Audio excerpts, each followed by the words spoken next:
വെള്ളത്തിൽ പോയാണെങ്കിൽ നമ്മൾ ഒരുമിച്ച് പോള് പറഞ്ഞു. രഞ്ജിത്തിന് മോദക്കൊരു അടിയൊക്കെ കിട്ടിക്കുന്നു. 7 ദിവസം കഴിയാറായി. നമ്മുടെ അർജുൻ ഇനിയും കണ്ടെത്താൻ സാധിച്ചിട്ടില്ല. ഇതുമായി ബന്ധപ്പെട്ടിട്ട് ലോറി ഓണറായ മനാഫ് ഇന്ന് ന്യൂസ് ചാനലിൽ ഒരു കാര്യം പറയുന്നുണ്ടായിരുന്നു. അതായത് അവരവിടെ സന്നദ്ധമായിട്ട് അവിടെയുള്ള പ്രവർത്തനങ്ങൾ, അവിടെ മണ്ണ് മാറ്റുന്ന കാര്യങ്ങളൊക്കെ ചെയ്തുകൊണ്ടിരിക്കുകയാണ്. അങ്ങനെ ചെയ്യുന്ന സമയത്ത് കർണാടകയിലുള്ള അല്ലെങ്കിൽ ആ പോലീസുകാരുടെ ഭാഗത്ത് നിന്നും നല്ല രീതിയിലുള്ള സമീപനവും കാര്യങ്ങളും അല്ല അവിടെ നിന്ന് നടക്കുന്നത്. അതുമാത്രമല്ല, അവിടെ പ്രവർത്തിക്കുന്ന, അവിടെ മണ്ണ് മാറ്റാൻ വേണ്ടി നിൽക്കുന്ന ഭൂരിഭാഗം ആൾക്കാരും നമ്മുടെ മലയാളികളാണ്. നമ്മുടെ കോഴിക്കോട് നിന്നും പോയ ഒരുപാട് ആൾക്കാർ അവിടെയുണ്ട്. അങ്ങനെ പല മലയാളികളും പല സ്ഥലത്തു നിന്നും പോയവരൊക്കെ അവിടെ പോയിട്ട് പണിയെടുക്കുവാണ്. ഞങ്ങൾ പുറത്തേക്ക് വരില്ല, അതായത് ഞങ്ങൾ ഇത് കഴിഞ്ഞിട്ടേ ഇറങ്ങൂ എന്ന് പറഞ്ഞ് അത്രയും സന്നദ്ധമായിട്ട് അവിടെ നിന്ന് പണിയെടുത്തുകൊണ്ടിരിക്കുകയാണ്. അപ്പൊ അത്രയും ഇതായിട്ട് ചിലപ്പോൾ മണ്ണിടിഞ്ഞ് താഴെ വീഴാം, അല്ലെങ്കിൽ അവിടെ എന്തെങ്കിലും ഒരു മഴയൊക്കെ നടന്നുകൊണ്ടിരിക്കുകയാണ്. അപ്പൊ അത്രയും ഇതായിട്ടാണ് അവരവരുടെ അർജുനെ കണ്ടെത്താൻ വേണ്ടിയിട്ടുള്ള പ്രവർത്തനങ്ങളിൽ ഏർപ്പെടുന്നത്. അപ്പൊ ആ സമയത്ത് നമ്മുടെ കർണാടകയിലുള്ള പോലീസും കാര്യങ്ങളും ഒക്കെ ഇത്രയും ദിവസം മിണ്ടാതിരുന്നു. എന്നിട്ട് ഇപ്പോ ക്രെഡിറ്റ് നഷ്ടമാകും, അല്ലെങ്കിൽ ക്രെഡിറ്റിന്റെ പ്രശ്നം കൊണ്ട് ഇപ്പൊ മലയാളികളൊക്കെ അവിടുന്ന് മാറ്റാൻ വേണ്ടിയിട്ടും അവരുടെ പ്രവർത്തനങ്ങളൊക്കെ മെല്ലെ മെല്ലെ ആക്കാൻ വേണ്ടിയിട്ടോ എന്താന്ന് അവർക്ക് ഉദ്ദേശിച്ചത് എനിക്ക് മനസ്സിലാകുന്നില്ല. ഈ ഒരു ക്രെഡിറ്റ് ഇനി എന്തെങ്കിലും കിട്ടാൻ നമുക്ക് വേണം, ക്രെഡിറ്റ് നമ്മളാണ് ചെയ്തതെന്നുള്ള ക്രെഡിറ്റിന് വേണ്ടിയിട്ട് പല കാര്യങ്ങളും അവിടെ കാട്ടിക്കൂട്ടുന്നുണ്ട്. അതിനെ പറ്റിയിട്ട് മനാഫ് പറയുന്ന കുറച്ച് കാര്യങ്ങളുണ്ട്. അതായത് ലോറി ഉടമസ്ഥനായിട്ടുള്ള മനാഫിന്റെ വാക്കുകളിലേക്ക് നമുക്കൊന്ന് പോകാം. കുറച്ചു മുൻപ് ന്യൂസ് ചാനലിന് മനാഫ് കൊടുത്ത ഒരു ബൈറ്റാണത്. അത് നമുക്ക് രഞ്ജിത്തിന് ബാക്കിയുള്ള അടിച്ചോ. അപ്പൊ എന്താ പറഞ്ഞു കഴിഞ്ഞാല് അടിച്ചത് ഒരു പ്രശ്നമാക്കാനില്ല, അടി സ്ഥിരം ഇവിടെ കിട്ടിക്കൊടുക്കണല്ലേ, അത് പ്രശ്നമില്ല. അരമണിക്കൂർ ടൈം തന്നിക്കണ്. ഞാനിപ്പോ അടിപിടി കഴിഞ്ഞ് എല്ലാത്തിനും ഉന്തി അവിടെ ഇട്ടിക്കണ്. ഇന്നെ കുറെ ഉന്തലും പിടിക്കലും ഒക്കെ കഴിഞ്ഞു. ആ അരമണിക്കൂർ ടൈമിന് DC-ന്റെ അടുത്ത് ചെന്നിട്ട് അവിടെ രക്ഷാപ്രവർത്തനം നടത്തുന്നത് ഇപ്പൊ മൊത്തം മലയാളികളാണ്. ഏകദേശം ലൊക്കേറ്റ് ട്രേസ് ചെയ്തെന്ന് കണ്ടപ്പോ ഇവര് എത്തിക്കുന്നു. ഇപ്പൊ ഇതിപ്പോ ഞാൻ പറഞ്ഞ ക്രെഡിറ്റ് പ്രശ്നം അങ്ങനത്തെ ആയിരിക്കും മിക്കവാറും. ഇപ്പൊ ഒരു പറയണത് എന്താ പറഞ്ഞാൽ അരമണിക്കൂർ കൊണ്ട് ഇവിടുത്തെ ഡിസ്ട്രിക്ട് കളക്ടർ എടുത്ത് ചെന്നിട്ട് ഞാൻ ഈ ആളുകളെ മൊത്തം ലിസ്റ്റ് കൊടുക്കാന്, പേരും മറ്റുള്ള വിവരങ്ങളും കൊടുത്തിട്ട് ഈ ആളുകൾക്ക് പെർമിഷൻ വാങ്ങി തരാൻ. എനിക്കറിയില്ല ഡിസ്ട്രിക്ട് കളക്ടർ അത് തരുമോ, അങ്ങനെ എനിക്ക് അതിനെപ്പറ്റി അറിയില്ല. അരമണിക്കൂർ കഴിഞ്ഞ് കഴിഞ്ഞാൽ ഓരോ പണി തുടങ്ങുന്നത് ആയിരിക്കും, DSP ആയിരിക്കും. മിലിറ്ററിക്ക് അസൗകര്യമാവുണ്ടല്ലോ നമ്മളാളുകള്. മിലിറ്ററി നമ്മൾ ജോയിന്റ് ആയിട്ടാണ് കാര്യങ്ങൾ ചെയ്യുന്നത്. ഇല്ല, ഒരു പരാതിയില്ല. കൃത്യമായിട്ട് ലൊക്കേഷൻ ചെയ്ത് ഇനി മഴ വരുന്നതിന് മുമ്പ് എന്തെങ്കിലുമൊക്കെ കാട്ടാനുള്ള നോക്കേണ്ടത്. മിലിറ്ററി വേറെ ഭാഗങ്ങൾ പരിശോധിച്ചും കൊടുക്കുകയാണ്. ഓരോരോ പണി തുടർന്നു കൊടുക്കുന്നുണ്ട്. നമ്മളെ മാത്രമല്ല ഓൽക്ക് ആവശ്യം. രഞ്ജിത്തിന് മോദക്കൊരു അടിയൊക്കെ കിട്ടിക്കുന്നു രഞ്ജിത്ത് പറയുന്നുണ്ട്. അടി തുടങ്ങിയിട്ടാണ് ഇന്റെ അടുത്തേക്ക് വരുന്നത്. ഉണ്ട്. അപ്പൊ ഞാൻ ഇപ്പൊ ഓഫീസറോട് പറഞ്ഞത് എന്താ പറഞ്ഞു കഴിഞ്ഞാല്, ഞാൻ പോയിക്കോളാം, ഇതിന് വേണ്ടിട്ട് സമ്മതം വാങ്ങാൻ വേണ്ടി ഞാൻ പോയിക്കോളാം, ഇവരെ എല്ലാരും പുറത്താക്കരുത്. അപ്പൊ അരമണിക്കൂർ ഇവർക്ക് അവിടെ ഇപ്പൊ നിൽക്കാനുള്ള പെർമിഷൻ അയക്കും. അതൊക്കെ ഇപ്പൊ ഇങ്ങനെ തടയല്ലേ, ഇതിപ്പോ സ്ലോ ആയില്ലേ. ഈ അടിന്റെ ഇടയിൽ എല്ലാരും നോക്കി നിൽക്കുമല്ലോ, അങ്ങനെയാണ് ഇപ്പൊ സ്ലോ ആയത്. അതെ, അല്ല രക്ഷാപ്രവർത്തനം നമ്മൾ പാടില്ല എന്നുള്ളതാണ് പ്രശ്നം. നമ്മളവിടെ ഒരു 100-150 ആൾക്കാരുണ്ട്. ഞാൻ ആ 100-150 ആൾക്കാർ ഒറ്റ പേര് മാത്രം എഴുതാണെങ്കിൽ എന്റെ അഭിപ്രായത്തിൽ 2 ദിവസം വേണ്ടിയിരിക്കും. അപ്പൊ മനാഫ് പറയുന്ന ഈ വാക്കുകളിൽ നിന്നും നമുക്ക് മനസ്സിലാക്കാൻ സാധിക്കുന്നത് അവിടെ ഇപ്പോഴും വളരെ മോശം രീതിയിലുള്ള അനാസ്ഥ നടന്നുകൊണ്ടിരിക്കുകയാണ്. അല്ലെങ്കിൽ ഭയങ്കര മോശം രീതിയിലാണ് അവിടുത്തെ കർണാടക പോലീസ് ഇവരുമായിട്ട് സഹകരിക്കുന്നത്, അല്ലെങ്കിൽ സഹകരിക്കുന്നില്ല എന്ന് തന്നെ വേണം മനസ്സിലാക്കാൻ. ഇവര് മാറി നിന്നിട്ട്, അല്ലെങ്കിൽ ആർമിക്കാരും കാര്യങ്ങളും വന്ന് ഇവരുടെ കൂടെ ഈ മലയാളികളായ, അല്ലെങ്കിൽ ഈ മനാഫിന്റെയും നമ്മുടെ രഞ്ജിത്ത് ഇസ്രയേലിന്റെ ഒക്കെ കൂടെ ഒരുമിച്ച് വർക്ക് ചെയ്ത് അത്രയും എന്തെങ്കിലുമൊക്കെ ആകാൻ വേണ്ടി നോക്കുമ്പോൾ ഇവരതിന്റെ ഇടക്കൂടെ എന്തെങ്കിലുമൊക്കെ പ്രശ്നങ്ങൾ ഉണ്ടാക്കാൻ വേണ്ടിയിട്ട് നിൽക്കുവാണ്.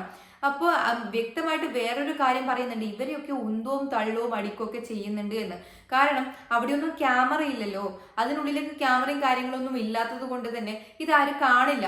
അതുകൊണ്ട് ഇവര് പോലീസുകാർ എന്താ ചെയ്യുന്നതെന്ന് വെച്ചാൽ ഇവരെയൊക്കെ പിടിച്ച് ഉന്ത തള്ള, ഇതിന്റെ പേരിൽ നമ്മൾ അന്ന് കണ്ടതാണ് കഴിഞ്ഞ ദിവസം മനാഫിനെ ഭയങ്കരമായിട്ട് അടിക്കുന്നതും ശകാരിക്കുന്നതും ഭയങ്കരമായിട്ടുള്ള ഒരു അടിയും ഉന്തും തള്ളൊക്കെ നടന്നത്. അതുപോലെ തന്നെ രഞ്ജിത്ത് ഇസ്രയേലിനെ അടക്കം അവിടെ അത്രയും എക്സ്പേർട്ട് ആയിട്ടുള്ള ഒരാളാണ് രഞ്ജിത്ത് ഇസ്രയേൽ എന്ന് പറയുന്നത്. ഇതുപോലുള്ള കുറെ ദുരന്തങ്ങളിൽ നിന്നും ഒട്ടേറെ പേരെ രക്ഷിച്ച ഒരാളാണ് രഞ്ജിത്ത് ഇസ്രയേൽ. അതിനെപ്പറ്റി വ്യക്തമായിട്ട് ഇതിനെപ്പറ്റി അറിയാവുന്ന ഒരാളാണ്. അപ്പൊ അങ്ങനെയുള്ള ഒരാളെ പോലും അങ്ങോട്ട് മര്യാദക്ക് എന്താ പറയാ അവരുടെ പ്രവർത്തികൾ ചെയ്യാൻ വിടാതെ അവിടെ തടഞ്ഞു നിർത്തുക, അടിക്കുക, കുത്തുക. അപ്പൊ മനാഫ് പറയുന്നത് ഇത് ഞങ്ങൾക്ക് എല്ലാ ദിവസവും കിട്ടിക്കൊണ്ടിരിക്കുകയാണ്, അതുകൊണ്ട് അത് വലിയ പ്രശ്നമല്ലാന്ന്. അതെങ്ങനെയാണ് വലിയ പ്രശ്നമല്ലാതാകുന്നത്? കാരണം ഇവിടുന്ന് കർണാടക പോലീസ് ഇവരുടെ അടുത്ത് മോശം രീതിയിലുള്ള പെരുമാറ്റവും കാര്യങ്ങളും കാഴ്ചവെക്കുക, ഇവരെ അടിക്കാന്നൊക്കെ പറയുന്നത് വലിയൊരു കുറ്റല്ലേ?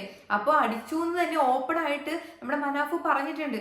അപ്പോൾ അവിടെ ഇതാണ് നമ്മൾ പറയുന്നത്, പുറത്ത് ചെന്ന ശേഷം നമുക്ക് അവരുടെ കാര്യങ്ങൾ, അതായത് ഈ കർണാടക പോലീസ് അല്ലെങ്കിൽ മറ്റു പോലീസുകാരുടെ കാര്യങ്ങൾ നമ്മുടെ പോലീസുമായിട്ട് അല്ലെങ്കിൽ നമ്മുടെ ഒരു കേരളവുമായിട്ട് കമ്പയർ ചെയ്യുന്ന സമയത്താണ് നമ്മൾ എത്രത്തോളം മികച്ചു നിൽക്കുന്നു അല്ലെങ്കിൽ നമുക്ക് എത്രത്തോളം ഒത്തൊരുമയുണ്ട് എന്നുള്ള കാര്യം നമ്മൾ മനസ്സിലാക്കുന്നത്. അതുപോലെ തന്നെ ഇപ്പം ഭയങ്കര മോശമായിട്ടുള്ള കാര്യമാണ് പറയുന്നത്. അവര് എന്തെങ്കിലുമൊക്കെ ചെയ്യുന്നത് തടസ്സപ്പെടുത്താനും ഇപ്പം ഇവര് സ്പീഡിൽ ചെയ്തുകൊണ്ടിരിക്കുകയാണ് കാര്യങ്ങൾ. അപ്പൊ അതൊക്കെ തടസ്സപ്പെടുത്തുന്ന രീതിയിലൊക്കെയാണ് വന്ന് പറയുന്നത്. അതുപോലെ തന്നെ ഈ മനാഫ് പറയുന്നുണ്ട് രാവിലെ വന്നെന്നാ പറഞ്ഞാൽ പോരെ. ഇനിയിപ്പോ മനാഫിന് എന്ത് ചെയ്യണം?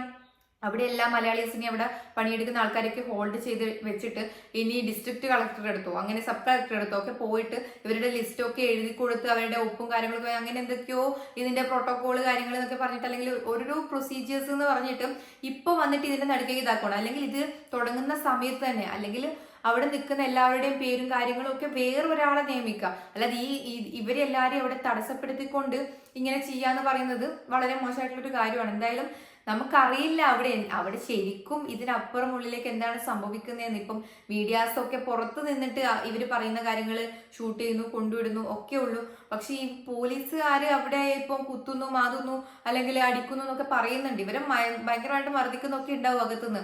ഇവരതൊക്കെ സഹിച്ചിട്ട് ഈ ഒരു അർജുന് വേണ്ടിയിട്ട് നമ്മളെല്ലാരും പോലെ തന്നെ അർജുന് വേണ്ടിയിട്ട് അവർ കഠിനമായിട്ടുള്ള പരിശ്രമത്തിലാണ്. നമ്മളെല്ലാരും പ്രാർത്ഥിക്കുന്നത് പോലെ തന്നെ അർജുനെ ജീവനോടെ കിട്ടാൻ വേണ്ടിയിട്ടാണ് എല്ലാവരും നിൽക്കുന്നത്. അതുപോലെ നമ്മുടെ മനാഫ് എന്ന് പറയുന്ന വ്യക്തി ഇതിന്റെ മുന്നിൽ തന്നെയുണ്ട്. അതുപോലെ തന്നെ രഞ്ജിത്ത് ഇസ്രയേൽ ഇതിന്റെ മുന്നിൽ തന്നെ നിന്ന് പ്രവർത്തിക്കുന്നുണ്ട്. അപ്പൊ ഇവരെ ഒന്നും അത് അവരുടേതായ പ്രവർത്തികൾ ചെയ്യാൻ വിടാതെ അല്ലെങ്കിൽ അവിടെ ചെയ്യേണ്ട കുറെ കാര്യങ്ങളുണ്ടല്ലോ, അതായത് മണ്ണ് മാറ്റാൻ വേണ്ടിയിട്ട് വേഗത്തിലാക്കുന്ന കാര്യങ്ങളൊന്നും അവർ ചെയ്യുന്നില്ല. എന്നാൽ ഇവർ ചെയ്യുവാണെങ്കിലോ ഇവരെ ചെയ്യാനും വിടത്തില്ല എന്നുള്ളൊരു രീതിയിലാണ് ഈ കർണാടക പോലീസിന്റെ ഇപ്പോഴുള്ളൊരു നീക്കം എന്ന് പറയുന്നത്. അപ്പൊ എന്തായാലും കണ്ടു തന്നെ അറിയാം ഇനി എന്താണ് സംഭവിക്കാൻ പോകുന്നത് എന്ന്. അപ്പൊ അതുപോലെ നമ്മുടെ കേരളത്തിൽ നിന്നും കഴിഞ്ഞ കുറച്ച് ദിവസം മുൻപ് വന്ന ഒരു ന്യൂസ് ഇതിന്റെ കൂടെ ഞാൻ ചേർക്കാണ്. അപ്പോ അതുകൂടി നമുക്കൊന്ന് കാണാം.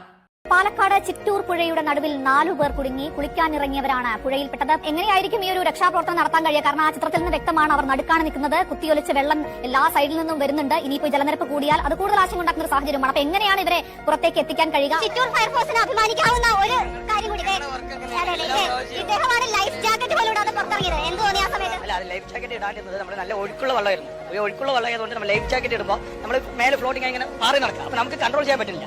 അപ്പൊ അതുകൊണ്ടാണ് ലൈഫ് ജാക്കറ്റ് ഊരിയത്. പിന്നെ അമ്മ നമ്മുടെ ഒപ്പം വരുമ്പോൾ അവരെന്തോ പ്രാർത്ഥിക്കുന്നുണ്ടായിരുന്നു, എന്തോ അവന്റെ ഒരു ഇതിൽ ദൈവത്തിന്റെ എന്തോ പ്രാർത്ഥിക്കുന്നുണ്ടായിരുന്നു. അങ്ങനെയായിട്ട് അവർ വന്നു. നിങ്ങൾ പഠിക്കുന്ന മകൻ പോലെ എന്നെ കണ്ടാൽ മതി, നിങ്ങളുടെ ഒരു മകനായിട്ട് ഞാൻ ലെഫ്റ്റ് സൈഡിൽ നിന്ന് അങ്ങനെയൊക്കെ പറഞ്ഞു. നമ്മൾ അവരിൽ നിങ്ങളൊന്നും പേടിക്കൊന്നും വേണ്ട, ഞാൻ വെള്ളത്തിൽ പോവുകയാണെങ്കിൽ നമ്മൾ ഒരുമിച്ചേ പോകുള്ളൂ പറഞ്ഞു. പേടിക്കണ്ട, ഞാൻ മാത്രം എന്തായാലും രക്ഷപ്പെടില്ല പറഞ്ഞു.